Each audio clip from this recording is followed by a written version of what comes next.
All righty, more people are trickling in. We're gonna give it until about 3 after, and then we will get started. Once again, thank you everybody for joining us today. Multnomah County's Aging Disabilities Veterans Services Division, Community Services Department is really excited to chat with the community about equity in contracting, which is, I'm sure for everyone, a really hot topic as we are building and thriving in our daily lives and looking to serve our communities. I am going to go ahead and get started. My name is Aria Mormon. I use she, her pronouns. I am the project manager for our community services RFPQ project. And I'm going to hand it off to one of our lovely DEI consultant guests, Dr. Amicia McGee. My apologies.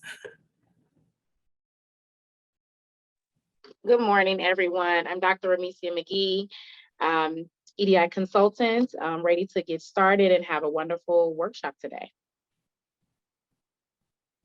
And we'll go ahead and pass it on to Lynn. Good morning, everyone. My name is Lynn Shemervalou. I use she, her pronouns, and I'm a program manager with Multnomah County Aging, Disability, and Veteran Services. And much of the work that's included in this RFPQ falls in my area that I oversee, support, and manage. And I will pass it off to Marina. Thank you for being here today. Thank you, everyone, for being here today. And thank you, Lynn. I'm Marina Kalina. I use she and her pronouns, and I'm a senior program manager for community services programs. And this is the whole umbrella of different programs that we are looking for to procure for the procurement today. So welcome, everyone. And I will pass it to, let me see who is next. Aria, could you please pass it to the next person? Thank you. Absolutely. I'd love to have an intro from Barry Zimmerman.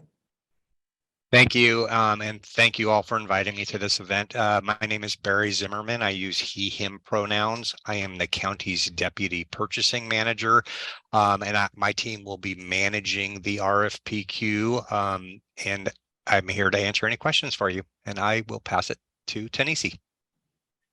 Greetings, everyone. My name is Tanisi. I'm the office assistant here supporting this RFPQ.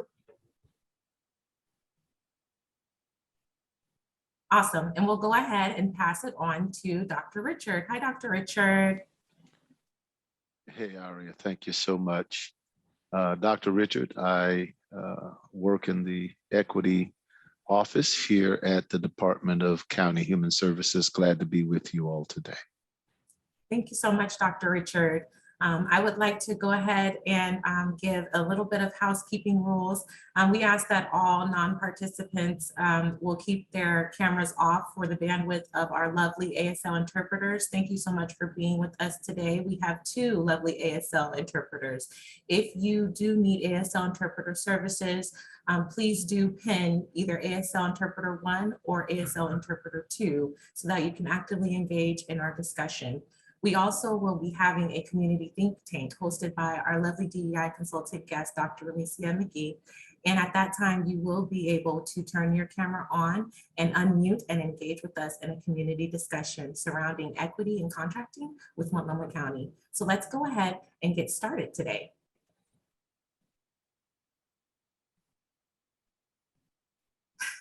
I'm so excited to have everybody here today. And one of the things that I do want to do before we get started is do a land acknowledgement to insert awareness of Native tribes and their presence and land rights in everyday life. I do hope that as you are working and moving throughout life, you are considering the Native tribes who do have the rightful ownership to this land and all of the work that we are doing on this land. I also want to give a acknowledgement and respect in honoring all of my ancestors who paved the way towards racial justice and equity. And so with that, I say Ashe. What we're going to do today is go through today's agenda. We're going to start with our welcome. That's going to be a message from our leadership, Marina Kalina. We'll do a key presentation terms to overview that information as definitions for everyone. We'll talk about an RFPQ background contracts evolution, equity empowerment lens tool that we use here at Multco. And then we'll do a cultural overview. We'll talk about what does it mean to be culturally specific, culturally responsive, and cultural terminology. Then we'll get into a really awesome community think tank. This is where we're going to amplify community voices, talk about impact versus intent, and then barriers in proposal writing. At that time, we will definitely engage in equity and procurement processes. We'll talk about service equity, transparency and qualifications, and equitable best practices. Then we'll also do some Q&A at the end. Hopefully everyone is ready and excited because we're going to have an awesome time together. Welcome everyone. At this time, please insert into the chat your name, your pronouns, and your organization. We are so excited to have you all today. And for the sake of time, we will not do verbal introductions of everyone, but please feel free to engage within the chat. We also will be having a message of welcome from our leader, Marina Kalina.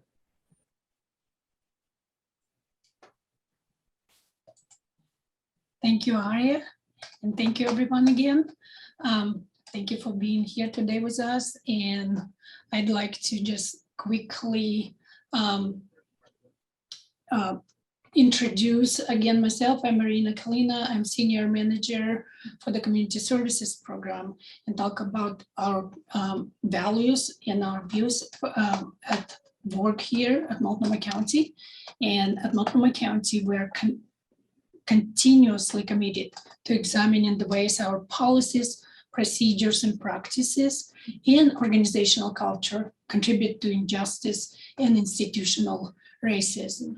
We also look at opportunities for fairness, inclusion, belonging, and community well-being for all. Our goal is to use strategies to target resources that are culturally responsive and appropriate to our communities most negatively impacted by systemic racism, that health inequity and barriers to opportunity, and to advance positive outcomes for all our residents. If your agency provides services to the older adults, family caregivers, or adults with disability in your community, and if you are interested in learning more about how to partner and contract with our Aging, Disability, and Veteran Services Division, you're in the correct workshop. Welcome. Your services your organization may qualify for funding includes case management, family caregiver support, nutrition services such as congregate meals and home delivered meals, health promotion activities, and providing information, referrals, support, and connection to services or service coordination. Our division community services team is looking forward to providing this information and answering your questions today. Thank you for being here today. Thank you so much, Marina, for that lovely welcome and introduction. Hopefully everyone has had the opportunity now to engage within the chat by inserting your name, your pronouns, and your organization. And at this time, I will go ahead and give you a quick overview of the key presentations, the key terms for today's presentation.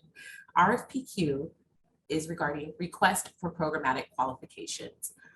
What that means for us is a pool of qualified candidates that will insert proposals to be qualified to be considered for funding. Community Services Mega RFPQ is our nickname for the funding event for community services for older adults. People with disabilities is for the purposes of our funding. This refers to adults who have physical disabilities and who are not served by intellectual disability services. AAA stands for Area Agency on Aging. OAA, Older Americans Act. ADRC, Aging and Disability Resource Connection. Real D, Race, Ethnicity, Language, and Disability, consumer data that is collected. Match, a contractor's contribution, and it's in addition to the total allocated amount for services. Subsidy, additional service units provided without reimbursement listed as a subsidy on invoices. Some of these terms may be mentioned, and so we wanted to ensure that everyone has access to this. We also will be talking about protests, the ability to question the process or outcome of the RFPQ. Intent, what we, the organization, need to do is, and the motivation or purpose of its actions, conversation, etc. Intent, what we, the organization, achieve, the results of what we do or what we say, the organization, and how our, the organization, actions or words are perceived. Let's give a little bit of a background so that everyone can level set and know where we are right now. On March 26, 2020, our colleagues submitted an RFPQ project charter with the intentional work groups of internal and external stakeholder groups, funding model development, allocation and equity of services, training needs to include initiating the RFPQ as an ongoing contracted opportunity to have technical assistance, performance outcome monitoring, and quality improvement. To provide a robust background, Multnomah County Aging, Disability, and Veteran Services Division is the designated area on aging for Multnomah County, and we're funded by the state under Federal Older Americans Act. And our responsibility is for planning, leadership, advocacy, coordination, and delivery of OAA services for all older Americans living in the service area. As an area agency on aging, ADVSD is required by the OAA to designate community focal points to be the community contact points through which older persons gain access to information and services. We have district centers, also have focal points,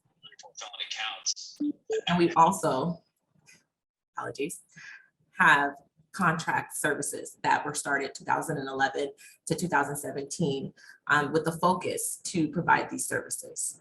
The ADVSD philosophy is that policies, programs, and services are established in response to the needs and expectations of participants and to ensure an outcome of quality services. Our guiding principles are to maintain a regional and culturally specific approach to service delivery, maintain the major service areas, and maintain commitment to funding culturally specific services. These services are to be participant-centered and participant-driven, building on recent service system changes.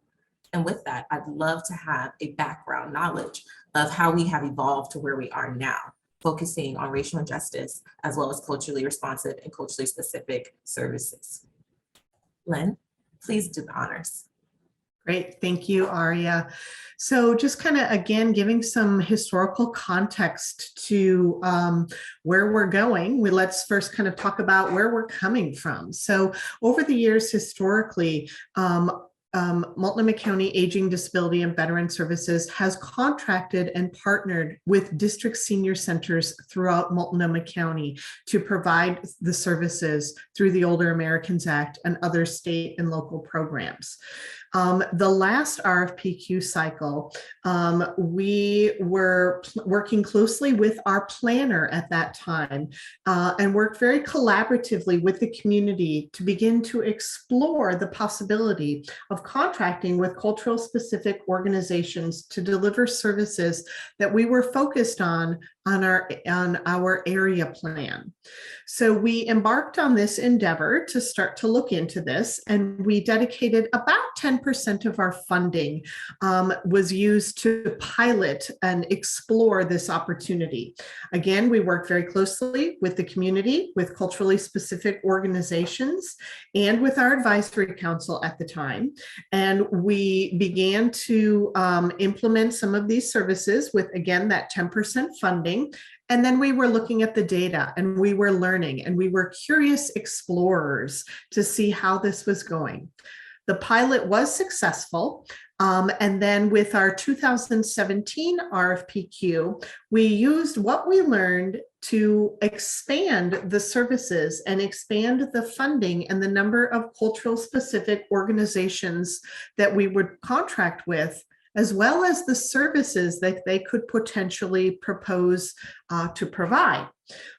We engaged very deeply with the community at that time, and we explored our funding model and began to think about how we would go forward with this new change in our funding model and in that RFPQ, and how we could best serve older adults throughout Multnomah County and improve and expand the services provided by culturally specific organizations. So this was very exciting times. That procurement was successful. We did expand providers and services for culturally specific organizations in those contracts in 2018. 38% of our funding was and is for culturally specific organizations, 62% of our funding for culturally responsive organizations. We maintained our 5 district centers serving in the various regions of Multnomah County: the West Side, North Northeast, Southeast, Mid County, and East County. And we continue to provide culturally responsive services in contract and partnership with those district senior centers. Our enhancing equity partners, who are serving culturally specific elders and family caregivers throughout Multnomah County. We have learned a lot during this contract period. We learned what has been successful, what training is needed, and we are striving to explore further in this procurement how we can do better, how we can be more attentive and more flexible, remove barriers, etc., in serving culturally specific communities throughout Multnomah County.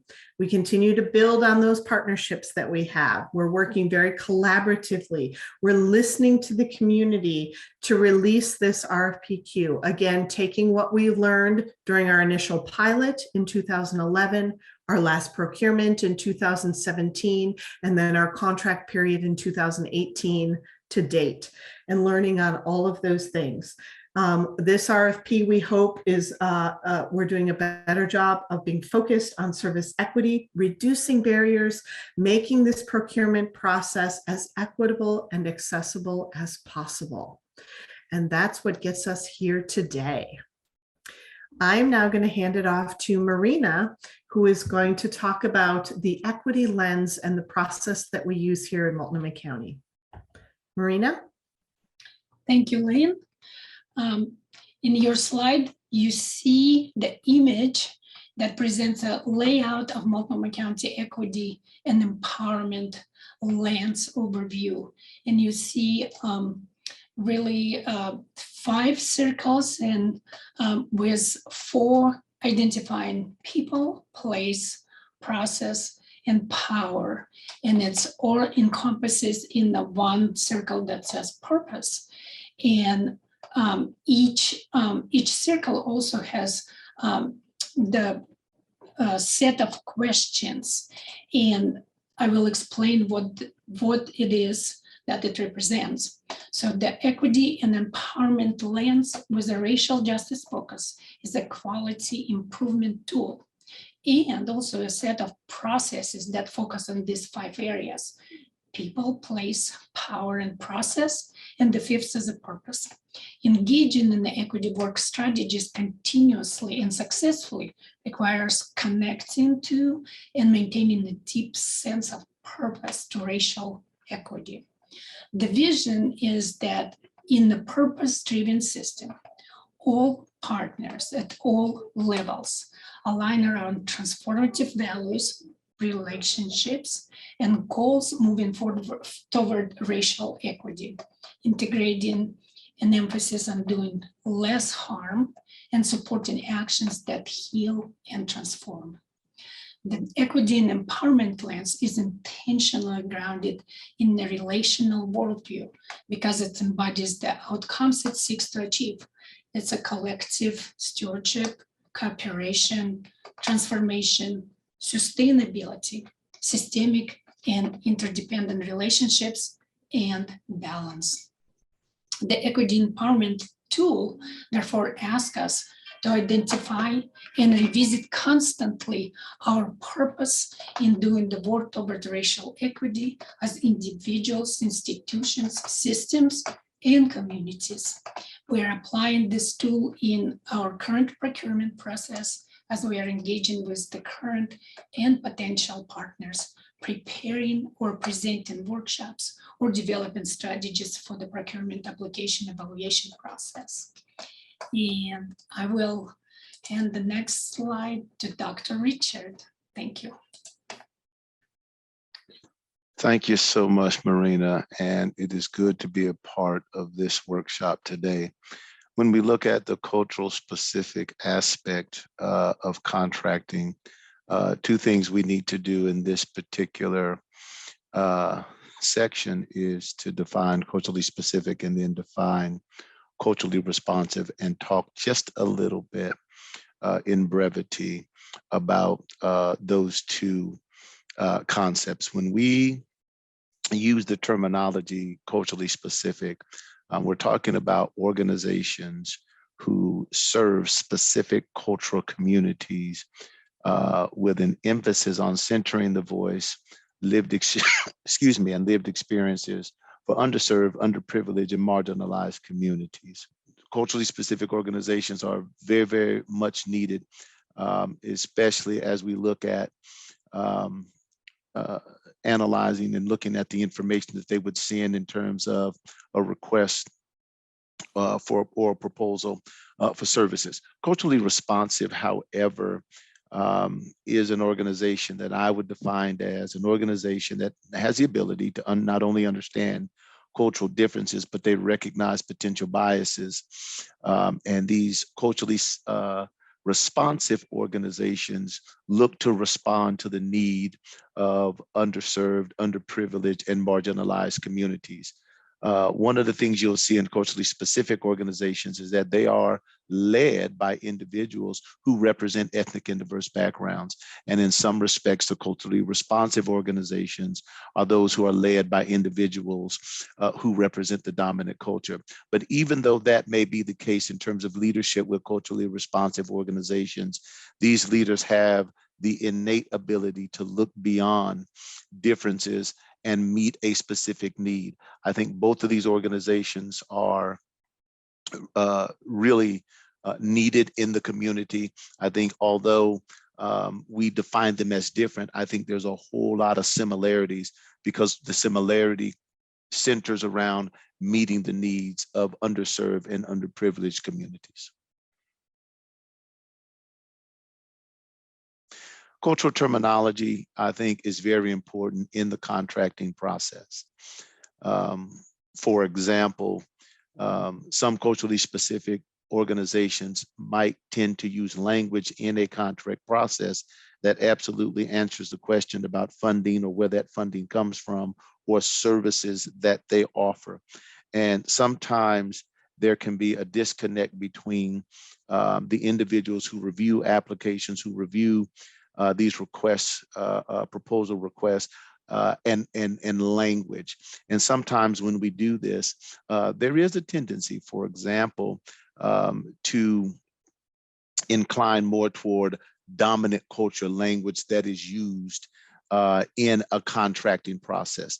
So again, what we allow, what we think individuals should do in this particular from this particular perspective, who are actually reviewing these applications, who are reviewing these requests, is make for certain that they understand terminology and or follow up with an organization to ensure that the terminology this organization utilizes to describe their services or to describe what they're billing for is consistent. Just because it's different, it doesn't mean that it's not language that is consistent.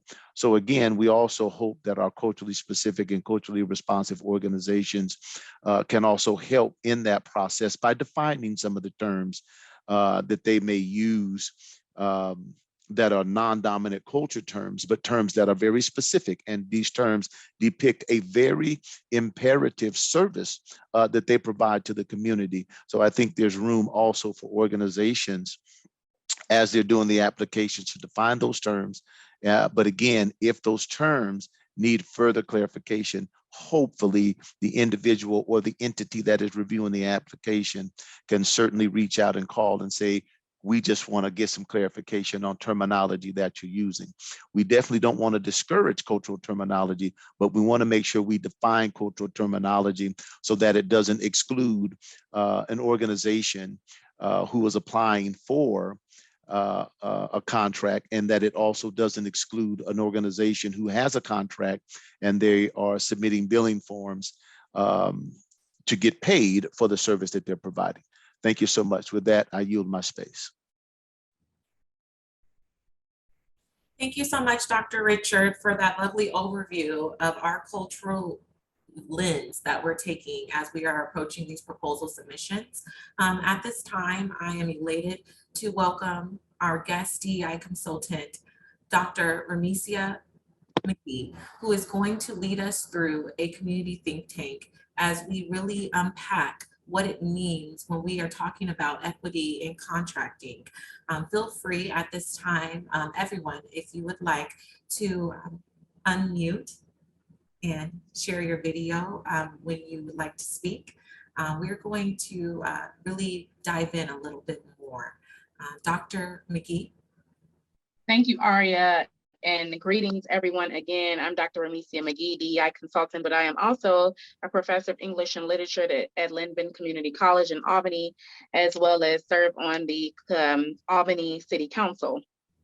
So, first of all, what has been shared is really good because it really adds a lot of groundwork to sort of the conversation in which we want to have when we talk about community voices and what that really means and how that plays into contracting work, how that plays into applying for funds and et cetera. So I just kind of want to ask if you all, the participants, could sort of define what you think community voice is when we talk about contracting. If you want to unmute and just kind of let us know what do you think about or what comes to mind when you hear the word community voice within contracting.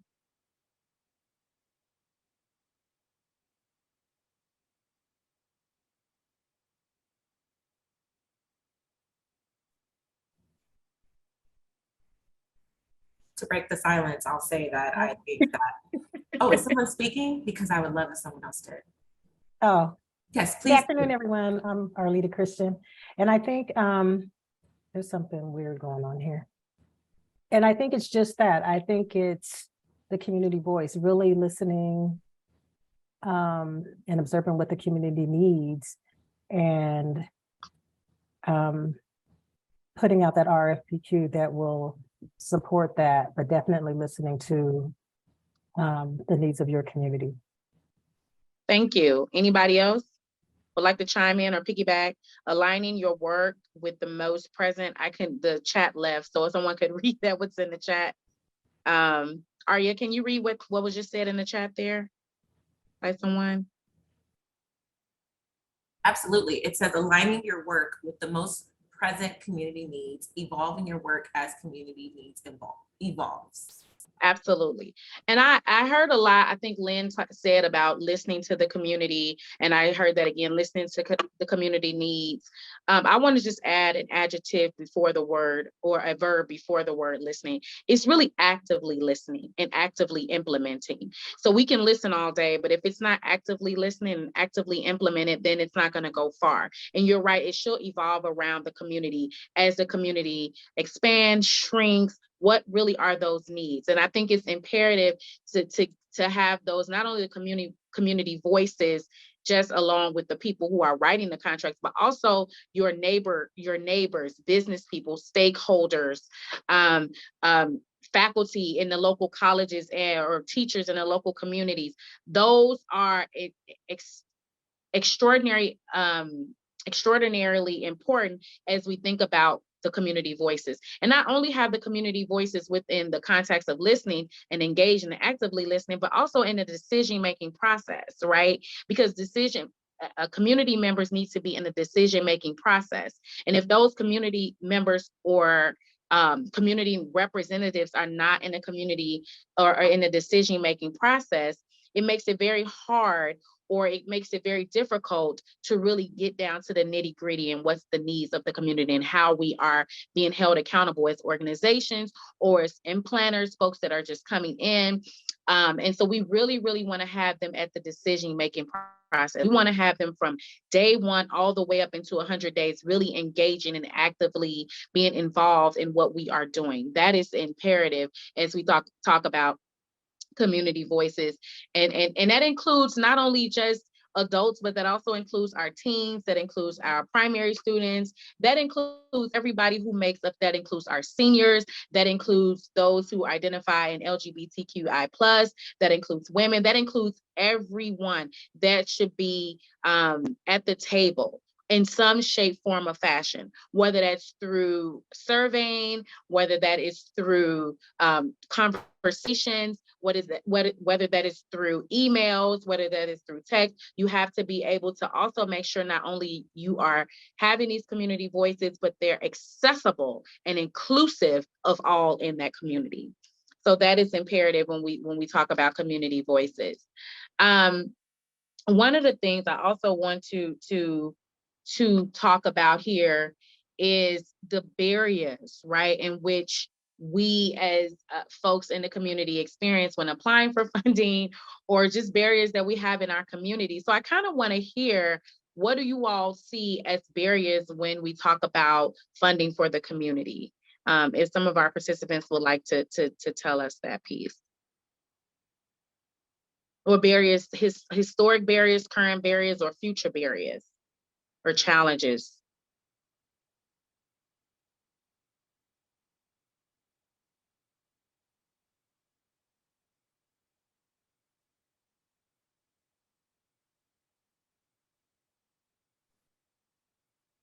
I would say organizational capacity and business capacity.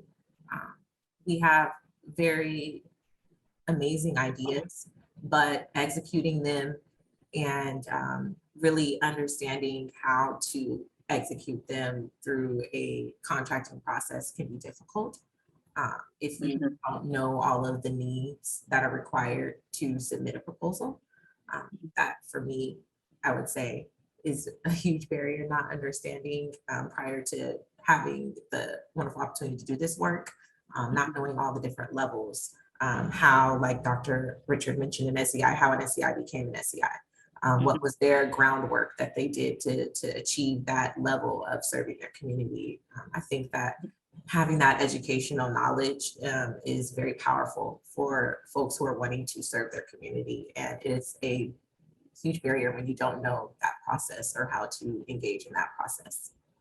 Absolutely. Yeah, and I think when we talk about how an SEI became an SEI, or how Urban League becomes an Urban League, I think we have to think about not only just organizational capacity, but mentoring of organizational capacity. It is imperative that organizations sort of work together collaboratively and mentoring the folks that are within those organizations. So organizational mentorship will really help to sort of alleviate some of these anxieties, these challenges, these fears, these overwhelming feelings that folks have when doing contractual work, right? Or applying for funding. I also think that when we talk about sort of understanding some of the requirements, we need a lot of writing support. Unfortunately, all of us are not teaching all day, every day. All of us aren't reading every day, all day. And even if you are and you're sort of engrossed in your work, I think sometimes having some sort of writing support. And what I mean by writing support, I mean having someone on staff or within the organization to seek outside of the organization, i.e. what community colleges have online writing centers or in-person writing centers. Who can you hire to come in and do pro bono as a writing consultant? Tapping into some graduate programs who have great writing MFA programs, Master of Fine Arts, who can come in and sort of maybe intern at your organization. And the only thing their role is to do is to break down the writing and give that writing support, proofing, making sure that the questions are being answered in a way that is culturally specific, if it is, that is being answered in a way that is inclusive of all things that the organization is asking for, making sure that the entire question is answered and not convoluted with a bunch of terms that don't matter to the reviewer. Right. And so really reaching out and getting that community writing support, which is it's essential. There are so many online writing programs, and I'm not just saying running your proposal through a Grammarly or a Google. I mean, really bringing in someone who specializes in writing.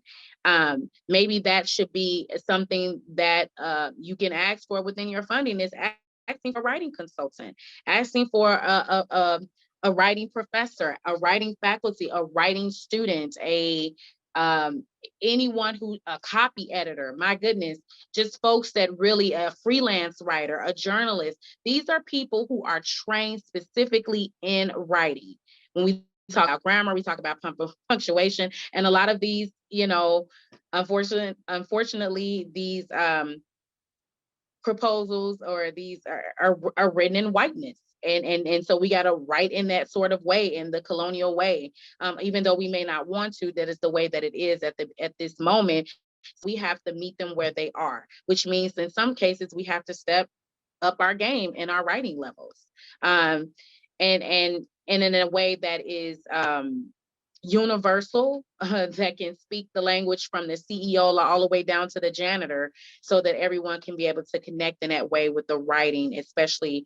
That is one barrier that I know for sure that folks really struggle with, is actually writing the proposal out and answering the questions. And again, that organization capacity, really mentoring other organizations. I don't care how large they are, how small they are, that peer-to-peer organizational mentorship, it's very important. Any other barriers that we have that folks see within contracting or would like to illuminate? What about clearly defining the purpose of the organization? I think that is another thing. If anyone else wants to jump in, we're talking about barriers to contracting and submitting proposals. I would definitely say that having an organization really define their purpose is what helps them to tell their story. If you don't have a clearly defined purpose, it can be a little difficult to share your story and why you're wanting to do the work that is impactful to your community. As well as when we talk about what Dr. Richard had mentioned in cultural terminology. An example that I always give, I am a PK, so hi mom, I see her on here, Pastor Renee Ward. When you think about the way that we serve the community, a line item that we might call a benevolence fund to another organization might be an emergency fund. So it also has to do with how we explain something that we are doing to serve the community that might not be within, as you would say, whiteness or dominant culture of something that would be considered a procurement line item, but it's still a meaningful item that serves the community. And so definitely let's engage more about this, because if we can unpack these barriers, then we can start to address them within the process of engaging with the community to do more contracts. So we can have multiple NIAs, multiple NARAs, multiple SEIs. That's our goal today, is to really talk about it and bring it to the light. I think what's imperative too, I want to go right into what you said about defining purpose. I want to encourage organizations not to be afraid to massage and modify your purpose.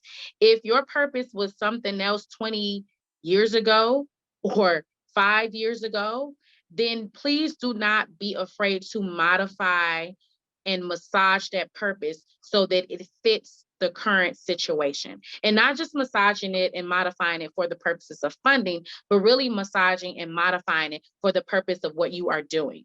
So if your goal is to serve, etc., and that purpose is changed a little bit because the community has now changed, the folks who are now moving in, the folks who have moved out, I think it's imperative to make it very clear that this was our purpose 20 years ago. This was our mission 5 years ago, but this is currently where we are, and we would like to move in this direction, right? And again, making sure that it's clearly defined and clearly articulated well, especially with the writing, so that it is received in a space and in a spirit in which you would like to get the funding, or would like to have that modification, or would like to know that you are serving a benevolence or emergency fund, right? I think that it is imperative to understand that too. I see. Can you read that in the chat for me, Arya? And then after that, Dr. Richard, I think you have your camera on, so I assume you want to say something. Arya, go ahead, read it. Lynn can speak. Go for it, Lynn. Oh, I know who's that. Who said Yeah, that? I just had put into chat, that's an excellent point. Prior to working for Multnomah County, I did work at a nonprofit social service agency. And yes, we were always looking at the community, looking at funding opportunities, partnership opportunities, program opportunities to say, one, does this fit within our current mission and vision? And two, if it doesn't, do we need to kind of be looking at this because the needs of the community are changing?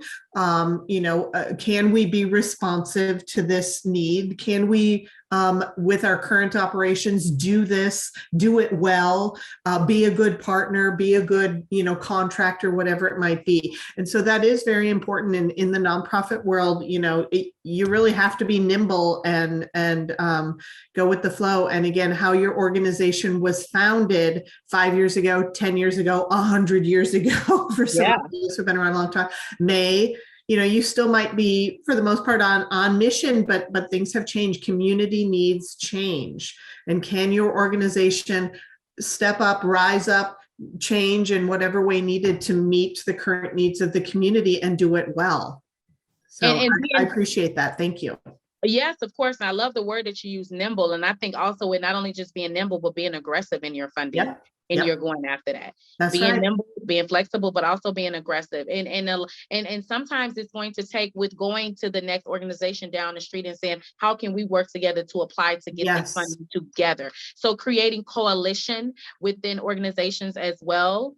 So I think that coalition building and community building, and also when we talk about representing the community, again, we want to get down to everyone in the community, but we also want to make sure that we're not always hearing from the same folks in the community. We have to go after the people who are or may feel silenced or muzzled or haven't been heard. We need to go after those people because that's going to help, again, speak to our new vision, our new mission, our new goals, the new energy that we're bringing in. Okay, Dr. Richard, you wanted to say? You have your... Thank you so much, my great friend and colleague. And I was really enjoying the discussion around mission. And I think one of the things that's important for organizations is not only understanding your mission, but your methodology or your operations, okay? And, in some cases, mission may never change, but the methodology for how an organization provides those services may change. And at the end of the day, I think organizations, and I'm loving that word, they have to be nimble, and organizations really have to have a high level of sensitivity to the landscape in which they serve, okay? And I like the word nimble, but I'll throw that word in there, sensitivity. And I think the organizations that last the longest in terms of obtaining funding are those who understand the dynamics, they understand the demographics, and they're sensitive to what the new community may need. And Dr. McGee, you also mentioned something that I just want to echo and really emphasize and really elevate as well, is this whole aspect of coalition building. When I was with United Way of the Columbia Willamette, our organization at that particular time served as a backbone for SEI, ERCO, Metropolitan Family Services, NAIA, and Latino Network, working together to address the systemic issues in the education field with respect to the achievement gap. And so again, we got funding from Multnomah County at that time. We got funding from the state level, and then SEI was actually granted a grant through the Federal Promise Neighborhoods for roughly $28 million. So the coalition building, I think, if you ask me, is the next phase with respect to how we actually help our communities so that we're no longer siloed, but we're actually working in partnership and in collaboration to address the same issues, although those issues might impact diverse communities. Thank you so much. I yield back my space.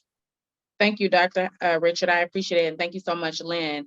I love the fact that I love that word coalition. That's one of my favorite words, and I always use it because I do believe wholeheartedly in coalition building. I think you cannot have community voices without coalition. You cannot have one without the other. And I love that being a phase 2, right?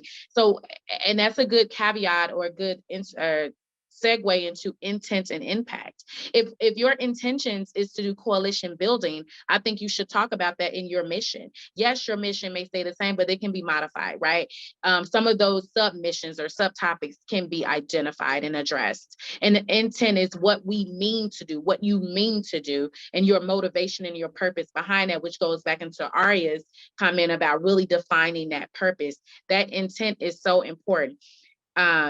Your intention may be to serve 100 people, but the impact is only really that out of that 100, maybe 70 of those people are really impacted the way. So does that mean you need to shrink down? Absolutely. If you can have the greater impact, you should shrink down because it's not about quantity, it's about quality. The services you want to build, you want them to be quality services, and you want that impact to be what you achieve.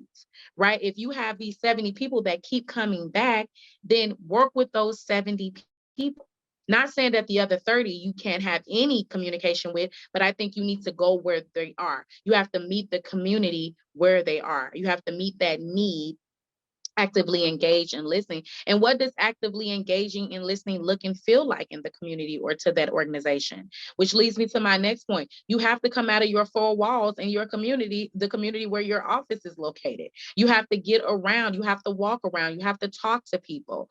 They have to put a face with an organization. And maybe that face doesn't look like what they envision the organization to be about, right? If it's a more dominant person in that space or that organization, perhaps you might want to take a sister or brother with you and say, yes, I may be the face of the organization, but we are serving people who look like you. And so in that, you may have to switch some roles. You have to come out of those 4 walls. And this is more of a Christian thing. I think Aria talked about being a pastor's kid, but we got the church is in your heart. The community should be in your heart, not just in the 4 walls. So we have to really get out there and dig in and listen and engage and invite. The space should be an invitation for folks in the community that you are serving.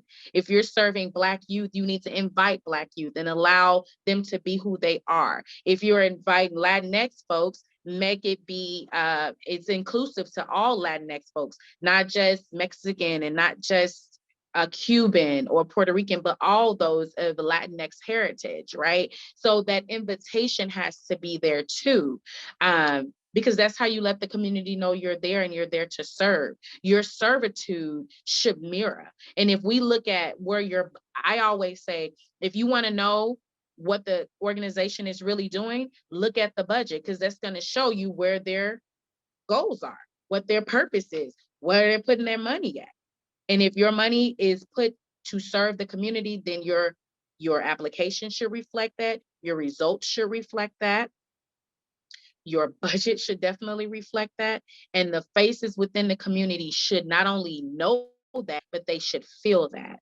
And so I just want to say that's when I think about community voices and how to really amplify them, bring them to the table, have them in the decision-making process, get with those writing support services, look into getting people to help with writing support services, get out and engage, come out of your office, come out of your White Oak building, get out there and talk to people. And then, have it be inviting. So that's what I want to say about that community voices and coalition building. So I yield back my time in the words of, yeah. That's like amazing. Like your overview has really been very insightful. And the other thing that I wanted to piggyback on what you were saying is To the folks who are first timers, who have never submitted a proposal before, I would definitely encourage you to feel inspired to lay your groundwork and stand firm on your groundwork. Just because another organization is doing the same work does not mean that you do not have space to do that work. That organization that was already doing that work, they've laid their groundwork and they're doing what they need to do to serve the community. And the one thing that I want to say to everyone is there is space for everyone to serve in the community. There are not just larger organizations that are doing the work. We have many different grassroots that are doing the work and that deserve to have access to funding to do the same type of work. So I want to encourage and uplift those organizations that are smaller, that are still trying to get their feet off the ground, and to know that there are opportunities to look into building your organization the way that you would like it to be built, whether that is attending a course to learn about best business practices, understanding responsible business practices within procurement, understanding how to submit your proposal and ask the right questions. As Dr. Amicia McGee said, as well as understanding the writing components that come with submitting that proposal, and then being okay with, as she had mentioned, being a part of a coalition, consortium. You might have your business mission fall underneath another organization that's considered an umbrella organization that can help you to build, like Dr. Richard had mentioned, a larger funding. I want to make sure that these smaller organizations feel our support and understand that we are not just going with all the regulars. We're widening the net. We are enhancing equity here at Multnomah County. If that means that, like Dr. Richard and Dr. McGee said, we are going to where the decision making is happening, and that is where we are planting our feet and saying that that is where the room at the table is. So, And I'm sorry, I just wanted to say this. Encourage the smaller organizations. Yes, and I want to say, as a smaller organization myself, I have my own scholarship. There are plenty of scholarships out here, and I didn't care about what other organizations were doing. I was like, this is what I want to do. This is my vision. This is what was in my heart. And so I started my own scholarship that is beneficial to any student who attends or wants to attend a community college in the state of Oregon. And I have not applied for any funding yet. So to hear you say that, like, that makes me feel good. And to know that no organization is left behind. I have big brother organizations and big sister organizations that I could lean into, piggyback off of, and go into for peer mentoring, organization and mentoring and coalition building. So I just want to say thank you so much for having me. This has been amazing. And I have to hop off because I have to teach a class at 1. We thank you so much for your time, Dr. McGee. We will let Dr. Richard give his feedback, and then I will segue into the next aspect of our discussion together. Dr. Richard. Thank you so much, Aria. And thank you so much, Dr. McGee. I know you got to hop off and teach a class, and appreciate everything that you brought to the table today. Strong, powerful African-American female sister. My hat's off to you. One of the things that we also have to remember as smaller organizations, please understand how I say this, okay? Barriers are not always negative. I'll exchange the word barrier for limitation, and here's why. Some organizations want to skill up too fast because they want to get the money. And then you get the money and you don't have the capacity to do with the money that needs to be done in order to serve the community. For smaller organizations, how you skill up is so very important, because as a smaller organization, you will need a track record to show that you can manage the amount of money that you're asking for. And so also understanding that where you're at now, other organizations that we may see as large organizations, they once started where a smaller organization once started. SEI is my most greatest example. So don't take it as a negative because you're a small organization. Aria, thank you so much for saying that. But I want to also encourage smaller organizations, be very, very intentional about how you skill up and the time it takes to skill up. Because once you scale to that place where you start getting hundreds of thousands or millions of dollars, just using that as an example, please don't take that as a guarantee that you're going to get that, right? It's very, very important. Last thing I'll say, thank you so much, Aria. Smaller organizations, please understand this. As you're skilling up and scaling up, know what you need. The biggest thing I think that smaller organizations need is to hire a grant writer. If you can do that part-time or you can do that full-time, hire a grant writer, because that grant writer for your organization is going to be the key individual that helps you complete those applications and be competitive for grants, for contracts. A lot of individuals, thank you for allowing me this, Aria, a lot of smaller organizations and some organizations who are at the medium point, they want to continue writing the grants. As you are scaling up with your operations, okay, there are other areas in your organization that you're going to have to pay attention to as well.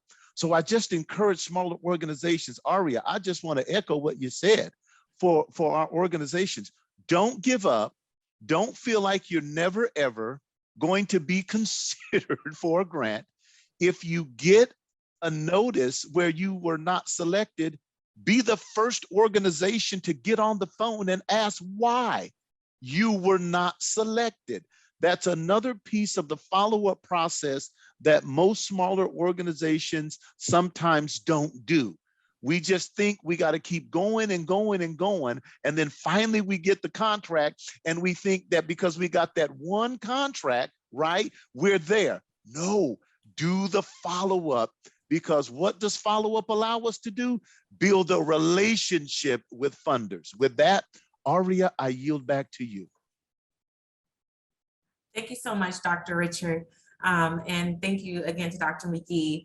And I really echo what everyone was saying, and even those who resonated in silence. I also really wanted to touch the hearts of everyone that is watching or that will watch this recording, to understand that these are just our sentiments of how we can really impact the community, as well as just please stay tuned, because we have some amazing information in our second half of this community workshop surrounding how to protest, or as Dr. Richard said, do that follow-up, building that relationship with the funding office or procurement office, and finding out what were the key things that were needed to receive that funding. That's going to be a very pivotal topic for everyone that Barry will give information on protesting, as well as understanding just the transparency in how we look at qualifications, and then also just talking about service equity.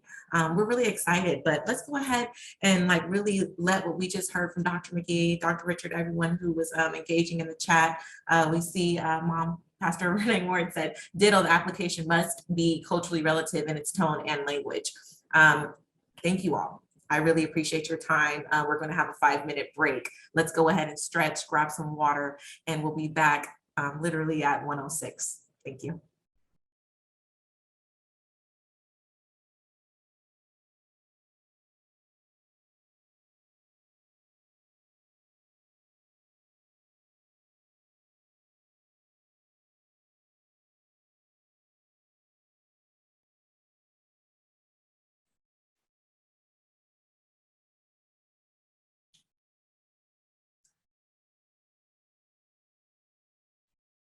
Welcome back, everyone.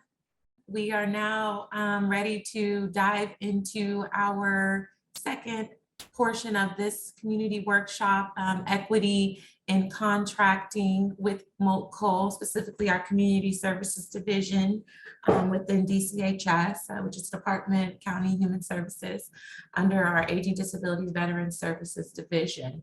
Once again, we had an amazing discussion about amplifying community voices within equity and contracting with Multco.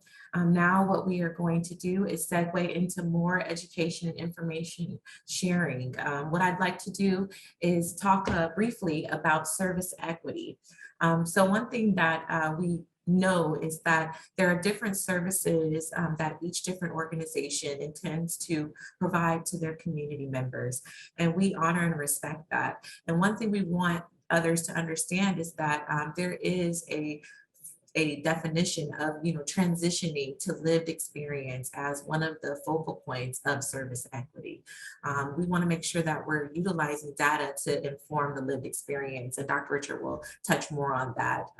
But one of the things that we're thinking about as we're talking about service equity is the impactful narratives that we are expressing that talk about client satisfaction. What happens once that, as we call it, consumer has received those services? What has been their feedback that they have provided? Are we reaching those service equity points? And as we're thinking about that, that's helping us to develop our message, our mission, our purpose, our program modeling that we are putting together as organizations that are looking to serve the community. Is what are our service equity goals? Are we reaching them? Is the consumer satisfied with those results? And as well, looking at the engaging of the funding and those stories that bring about success. And so this is where we dive a little into our contract liaison relations that we're building within our department to really connect with those who are the suppliers that are providing these services, to ensure that the end user, which is our consumer, is satisfied with the services that they're receiving. So it is a full wraparound support. Dr. Richard, did you want to tag team on this? Yes, I'll follow your lead. So one thing that we had a good conversation about is really looking at service equity, not from the perspective of just being data driven. There are so many different tools that float around to really try to analyze if an organization is meeting service equity goals. And like you had said earlier, not all barriers are negative, some are positive. However, developing service equity tools that increase administrative capacity on organizations that don't really give us the true service equity goals and results can also be harmful. So what we would like to do is really focus on the stories that are impactful as data points. Versus always just looking at numbers, right? I think that is one of the key drivers of equity work, right, Dr. Richard? Thank you so much, Aria, and hello and welcome to everyone again this afternoon. One of the really great things that happens in the philanthropic world is more and more organizations and foundations are using data in collaboration with lived experience to provide funding to community-based organizations, either culturally responsive or culturally specific. I think what's trending now, even in government spaces, is the elevation of lived experience. Partly because within lived experience, there are no data points in lived experience. Lived experience doesn't have a plus or minus in terms of its believability with respect to data and surveys. And one thing about lived experience comes directly from the individuals who are experiencing the injustice, who are experiencing the inequities. I think this is what made the civil rights movement very, very powerful, are the stories. And I think this is also, what brought about change was a lived experience. And so when we talk about service equity and this delivery of inclusive and equitable services, to all community members, we can look at data, right? I think data tells us one story, And I am certainly not discounting data, and neither is ARIA. We are not saying get rid of data. But what we're saying is what now needs to be juxtaposed with data. And I firmly believe that what needs to be set right alongside or juxtaposed with data is the lived experience and the story. Once those two become married and they are in the same space, it creates a powerful, powerful narrative. Then we take data and lived experience into the decision-making process. And there it is where we might find, and I'm confident that we will find, a sense of equity or a sense of justice. Okay. And what I mean by that is, what data shows us, lastly, I'll say this, what data shows us is that there are certain ethnic and diverse populations within the United States of America who have been adversely impacted by systemic racism, by systemic oppression, by discrimination. They have been impacted, right?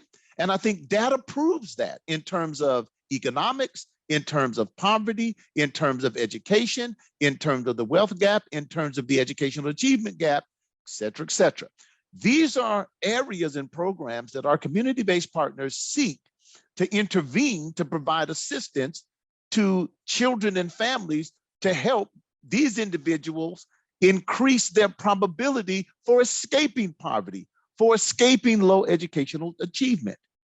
What we do now, right?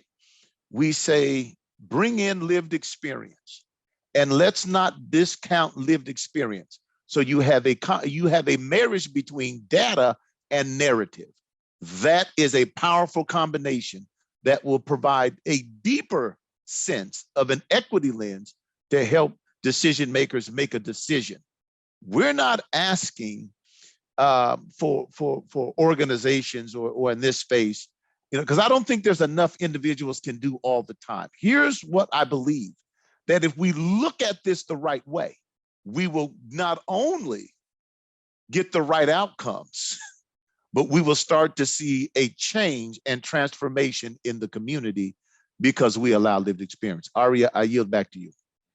Thank you, Dr. Richard. And one of the things that I also wanted to add on to what you were saying when we talk about marriage, I also wanted to marry in the arts. I see one of my favorite colleagues here, Miss Martinez, and she is a curator and a storyteller and a phenomenal woman who's able to capture images and tell stories by way of visual representation. And I think that not only marrying data, but marrying the story, the storytelling, being able to present art as a form, not only just therapeutically for those who need those sort of aesthetic pleasures, but those who also need to have a more deeper understanding behind what is happening. You mentioned the civil rights movement, Dr. Richard, and we know that without the images that were shared, we wouldn't have as much as an impact of the stories that were being shared. So I just wanted to take that time to acknowledge the work that she does, because a lot of these different organizations, they're able to submit their proposals, to share their narratives, to also talk about their funding needs. But sometimes one of the things that's also needed is an entry point to the visualizing of it. What does that really speak to us when we are trying to visualize what they're doing? It's not just a line item. And so just acknowledging that there are many different ways that we can enact service equity. And sometimes it just starts with, like Dr. Richard and I both mentioned, building that narrative, and just be willing as an organization to create that narrative with many different subject matter experts. And like Dr. McKee had mentioned, you have your story writer, you have your story capturer, the person who's going to get that visual imaging for you. You have the person who's going to stand by that purpose. And you also have a person who's going to help you not to level up too quickly, like Dr. Richard said, and make sure that as you're reaching your service equity goals, you're also maintaining the funding in a responsible business practice way. And Aria, I'll add to that. we're not just, when we say art, we're not just talking about graphics that go on a piece of paper or graphics that are a part of a story. I can be honest and say, when I look at a brochure, I always see a graphic of people smiling. And underneath that picture, with a representative of that organization, for example, there's always this neat story that happens, right? And I get it. I understand the positivity that we would like to emanate from this graphic. But at the end of the day, we also need art that tells the truth about what's happening. So when I mention the civil rights movement, I'm not just referring to Dr. King, Ralph Abernathy, A. Philip Randolph, Bayard Rustin, and all of the great civil rights leaders, Dorothy Height being around President Lyndon Baines Johnson as he was signing the Civil Rights Act. What made those stories powerful, and I think this is what my great friend Aria was alluding to, was some of the images where they were being hosed by city officials for attempting to exercise their right to vote. The bombings and some of those things. Listen, when we say art, we're not just talking about everything positive. We're talking about art that helps not only tell the story, but capture to the individual who is reviewing this said information about the reality of what's happening in the community. And this is where we must give an ode to early hip hop culture that helped tell the story, in West Coast rap that told the story about what was really happening in our neighborhoods. So Aria, thank you so much for mentioning that whole conceptualized articulation around the importance and imperativeness of art from a culturalistic perspective. I yield back to you, my friend.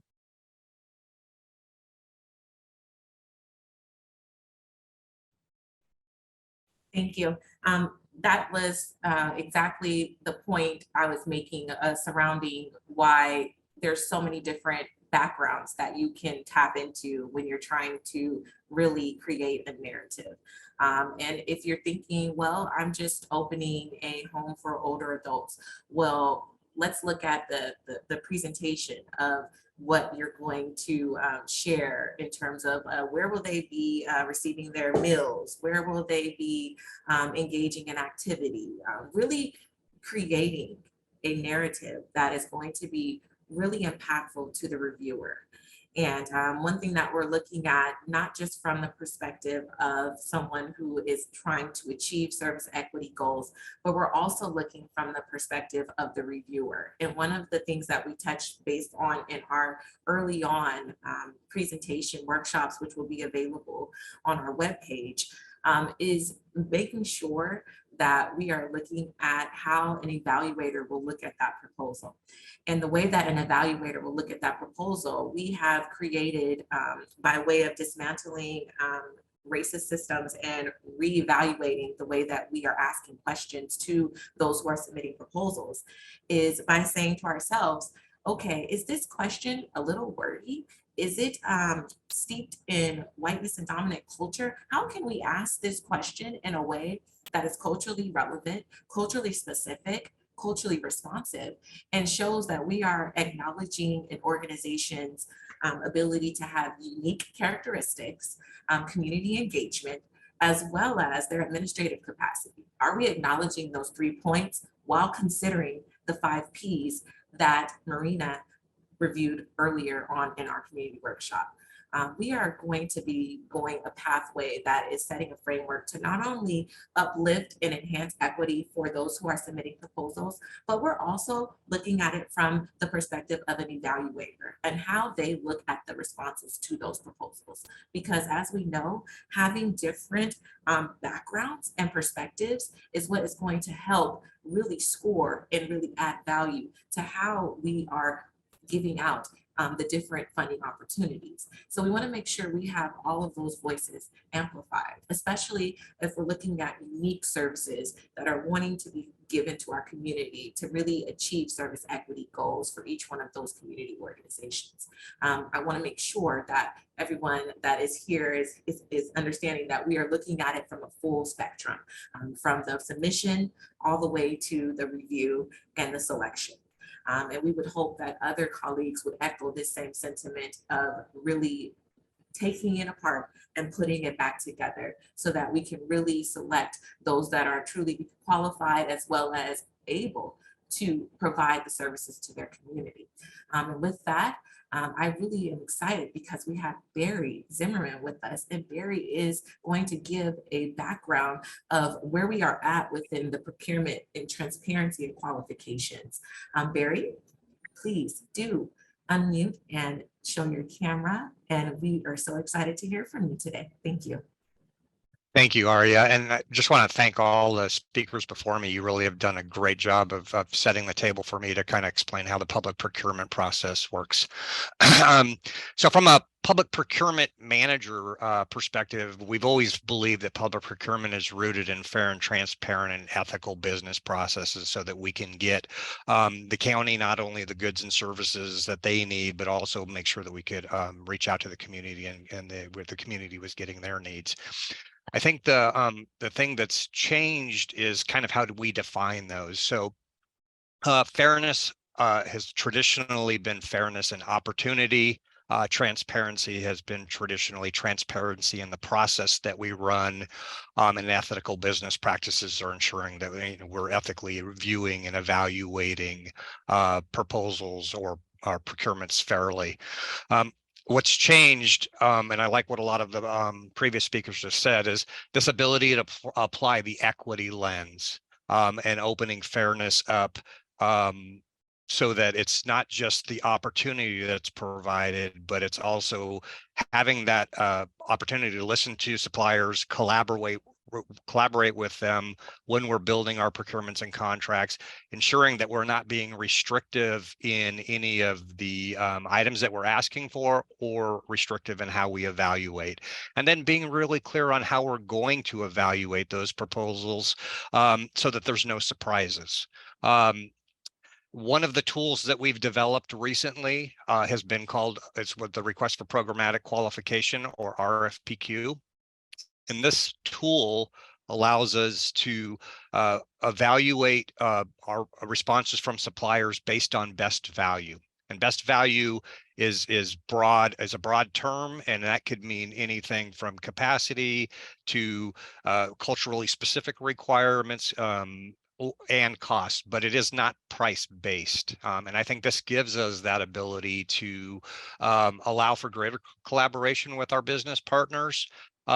We can focus a little bit less on the winning and losing portion of a procurement, and this gives us that ability to qualify suppliers. So, and I hate to use the term minimally qualified, but it's like, we know you can do the business. You've proved yourselves. You can do the work, and now we can focus on what those supplier strengths are, so that we can deliver those goods or services to the communities that need them.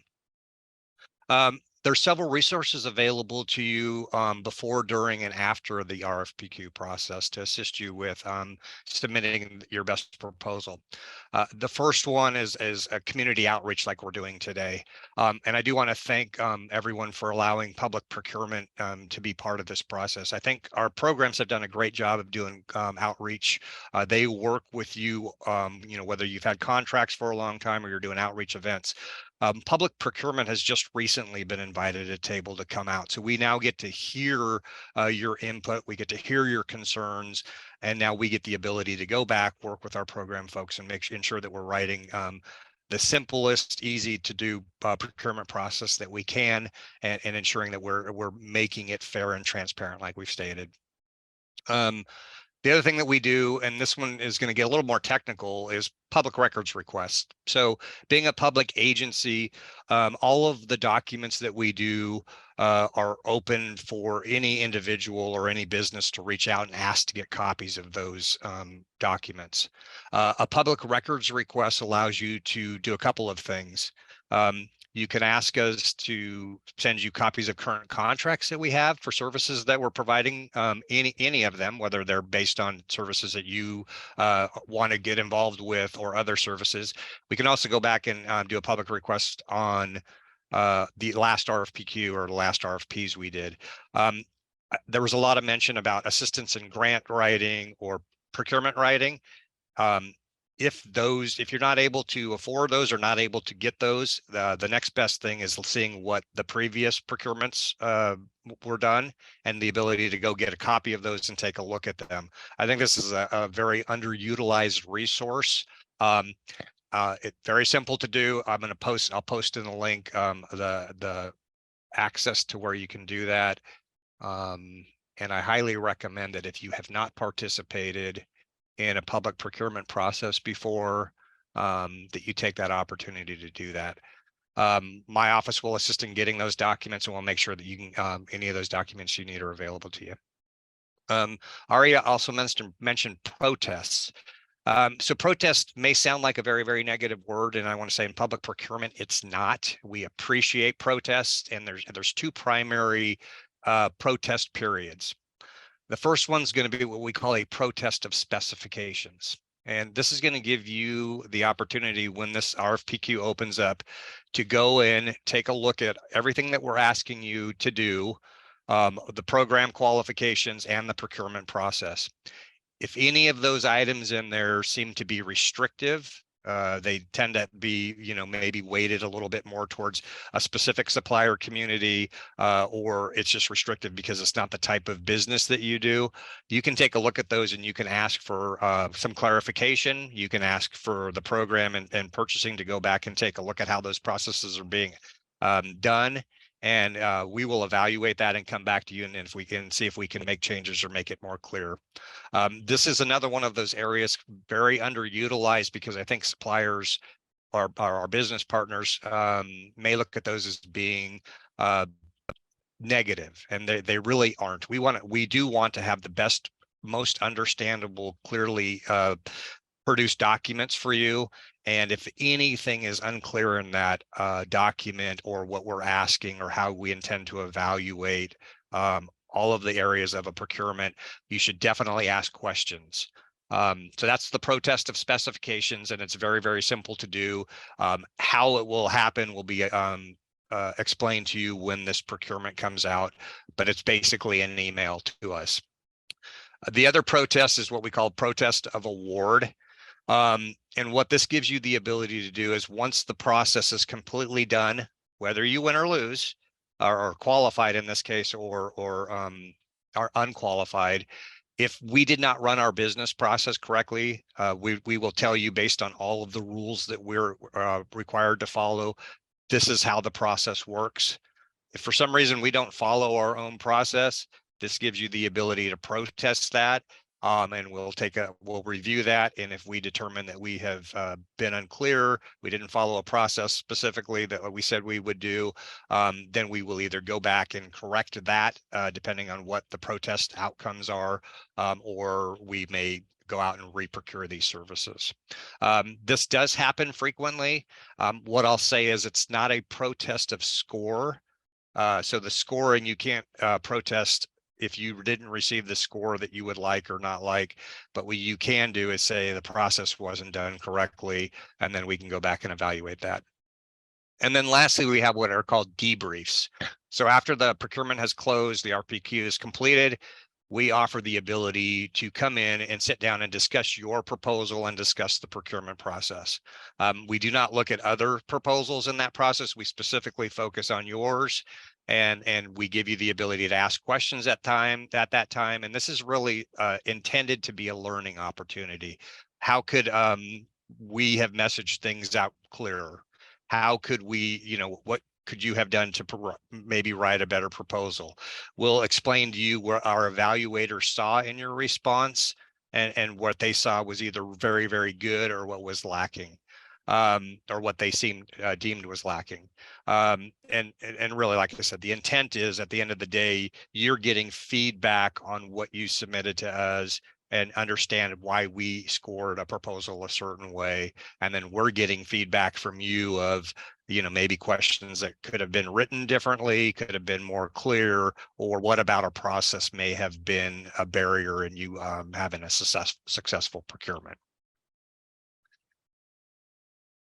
All right, jump down to my next slide. So the difficulties. So there's a handful of difficulties over time that we've seen that our business community has. The first one is we have you register in what is called Multco Marketplaces, which is our online procurement tool. If you're not currently registered in Multco Marketplace, please go register as soon as possible and have your registration complete prior to this RFPQ opening. I think one of the things that we see frequently is that suppliers find out about these business opportunities, and it may have a very short time before it's going to close, and now they're struggling with getting that supplier registration completed. My team will help navigate that entire registration process. So if you get into our tool, our Multco Marketplace website, and you're having any difficulties with that, there's contact information in there, and we can walk you through each step for doing that process.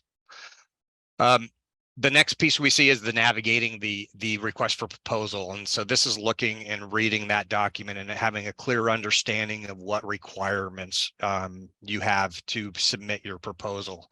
And then kind of going back on what Dr. Richards said, a grant writer, grant writer it looks very much like a procurement writer. So they do many of the same things. The difference between a grant and a procurement is a grant gives you direct award of fundings, and there's no services actually required. A procurement is an exchange of goods or services for funding. And so if you can get a grant writer, I highly encourage it. If you can't get a grant writer, have someone else proofread your documents, and proofreading them two ways. One, go through the RFPQ, and every place that you see must, shall, will, the supplier will do this, they must do this, highlight those areas and start making a checklist. And so that when you're completed and ready to turn your proposal in, you can go through that checklist and go, did I do this? Did I do this? Did I answer this? Do I have that attachment that they told me to have? And you will have that whole package of goods available for your proposal. The other thing about submitting your proposal, not only making sure that it's complete, make sure that it's timely. The one thing that we can't change is if you miss a deadline, we cannot accept your proposal after. So please, please, please, and I can't stress this enough because this is the most frequent thing that happens. Do not wait until the last day, an hour or so before that procurement closes, to start working on submitting your documents. Submit them as early as you can. This is an electronic system, and you're all submitting your proposals from an electronic system. We all know that things happen, internets go down, errors in computing happen. And those are probably the biggest thing that causes trouble with folks submitting their proposals. And then the last thing I'll say is really understand that there should be clearly defined criteria for how we're scoring the RFPQ. Make sure you understand that. Most questions will say, here's the question, here's the criteria by which we're scoring, and this is how many points are going to be available for that. For an RFPQ, this is a qualifying score, generally 70%. I would always go look at the most points available questions and focus on those. Having a great response to a question that only provides 1 or 2 points is wonderful, because we want that. But if you spend a lot of time there and there's a question that's 40 or 50 points, that's where you need to be focusing on. Losing 1 or 2 points, in the 40-point question is not going to hurt you, is not going to help you as much as like I said, losing that 40 points. The county also has, so those are some of the difficulties. There's many more when we get to the Q&A sections. If you've had your own difficulties, please let me know what those are, and I'll see if I can address some of those as well. Lastly, some training for your proposal submission. So the county electronic system is really based on self-help.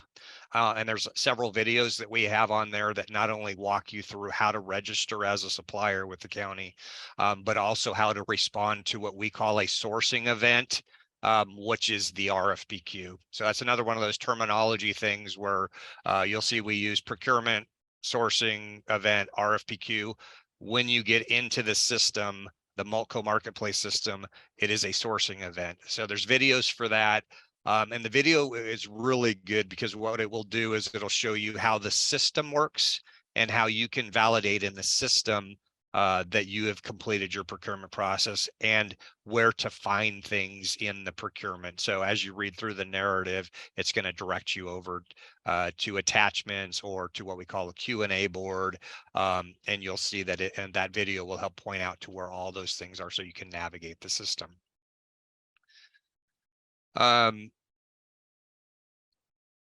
The RFPQ will also offer at least what we call one pre-proposal event.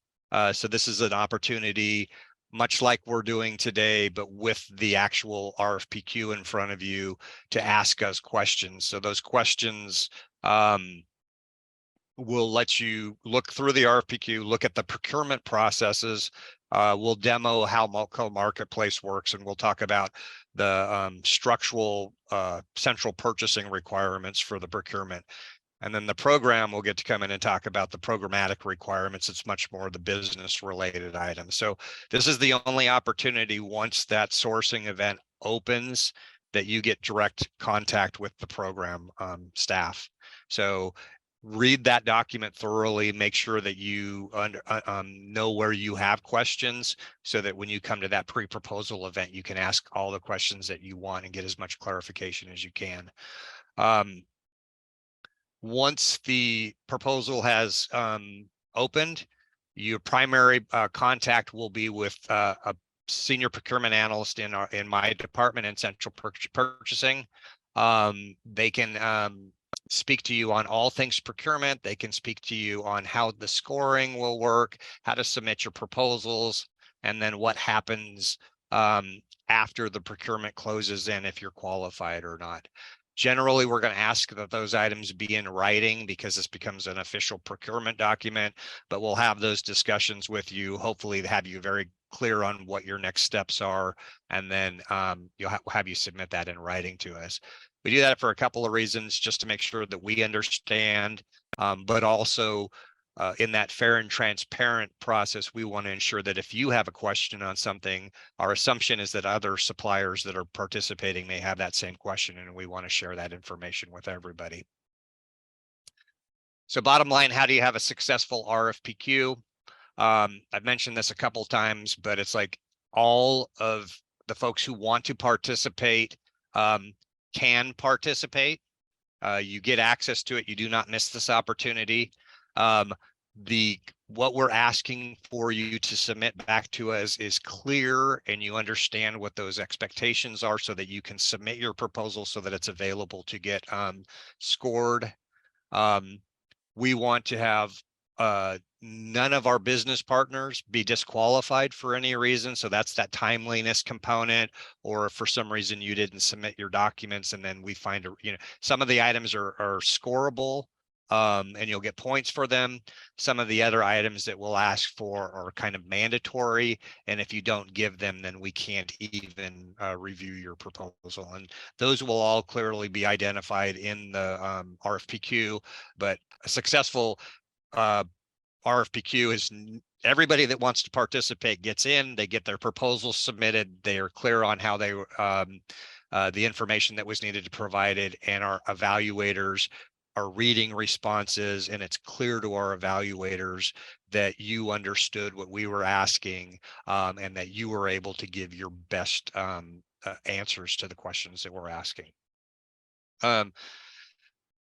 And then lastly, we want to qualify as many suppliers as we can in this process. There is no limit to the number of suppliers.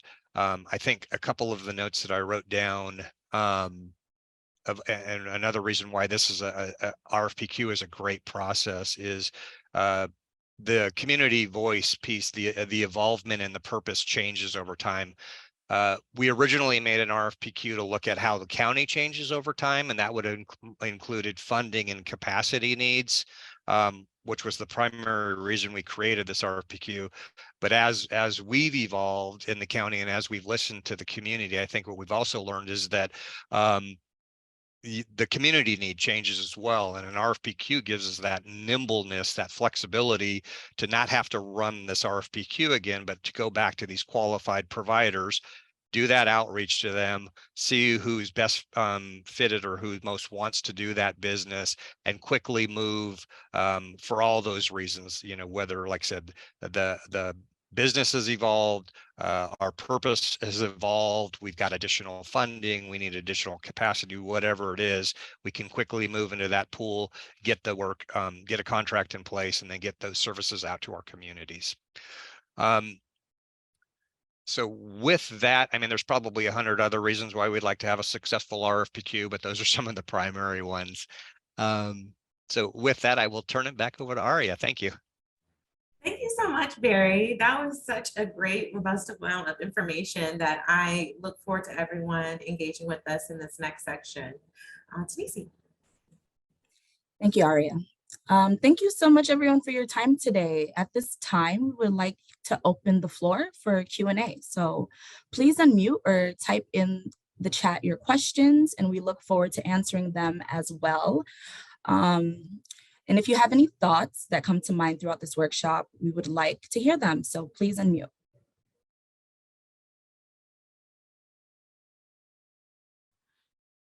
This is Lynn. I see there was a question in chat. What resources are available for assisting ADA status applicants?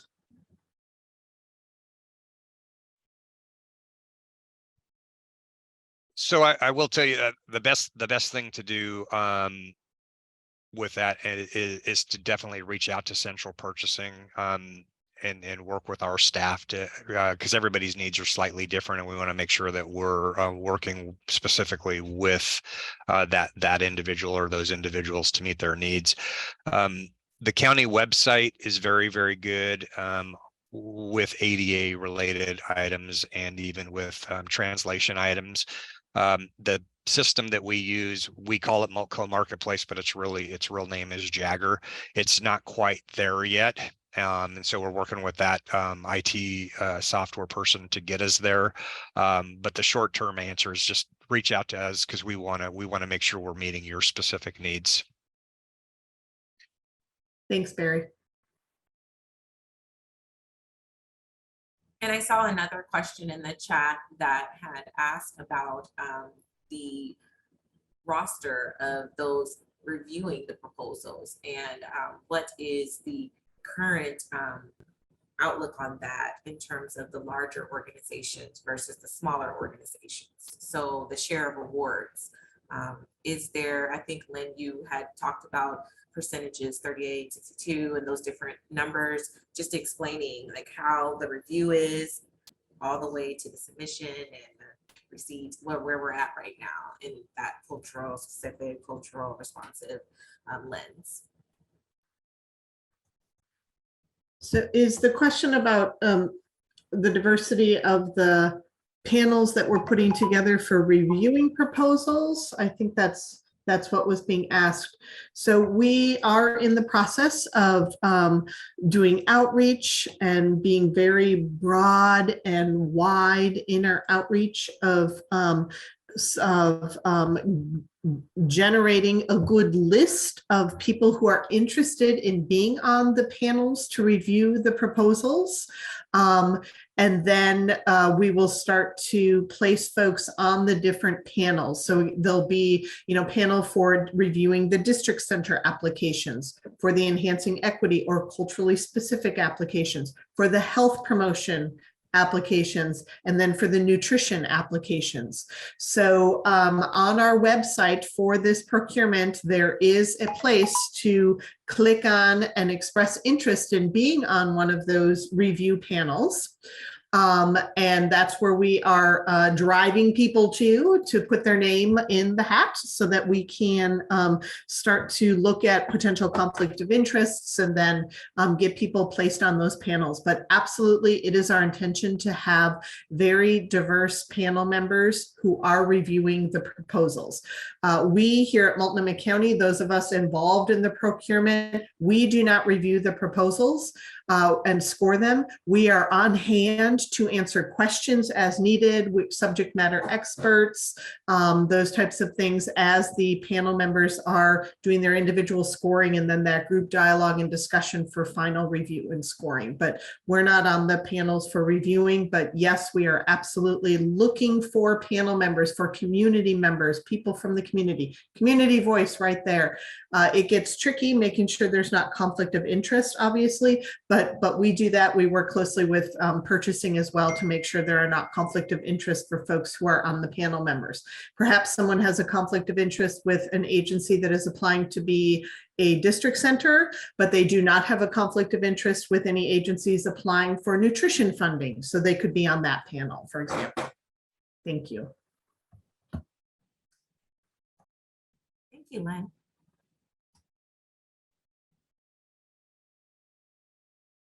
Let's see. Any other questions?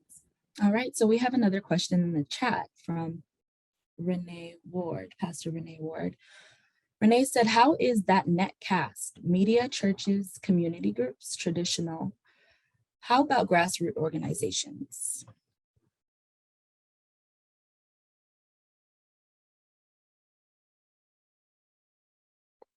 I can answer this a little bit so from a purchasing perspective, we have requirements for a level of diversity amongst our evaluator pools. So when we start a procurement, we ensure that any program that we're working with knows that they can only have so many members of their direct program staff. They need to have folks from other either other government agencies or outside evaluators.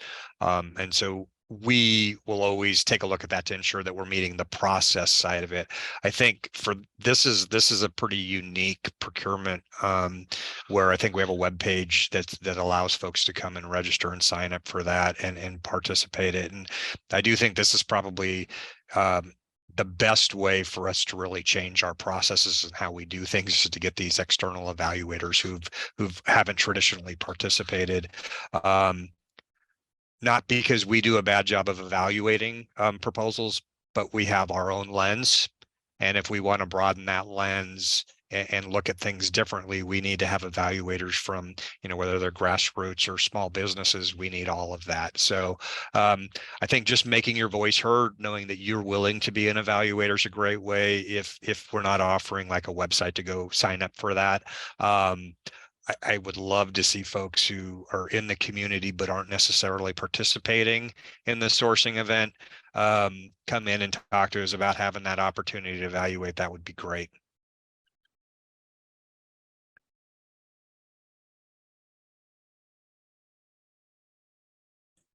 Thank you, Barry. So are there any additional questions? If not, I've dropped our ADVSD email for those that have any additional questions after the workshop. And we'll be able to answer those questions until the applications open up. Tunisia and Aria, there was also a question on the Q&A button around when the recorded sessions will be posted on our website. There were 2 prior community engagement events that we had, and then this one today. And those, I don't have the date in front of me. Aria, do you recall that approximate date of when those are being posted? Yes, I responded directly to that Q&A, and Oh, perfect. that the month of May is when we will have those recordings online and live, and they will be there until the application closes on July 17th. Thanks, Lynn.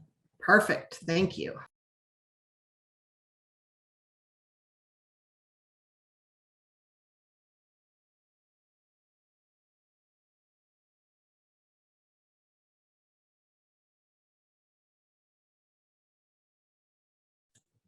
Well, thank you, everyone. Again, please don't forget to participate in our brief survey. And thank you so much for participating in our workshop today. And you all are free to go. Thank you. Thank you, everybody, for being here. And please hang back if you did not get a chance to grab that survey. We really would like to have everybody to participate in that. And if you did not receive the pre-survey to this workshop as well, please do email us so that we can send that to you. We do want the feedback of how this workshop went for everyone.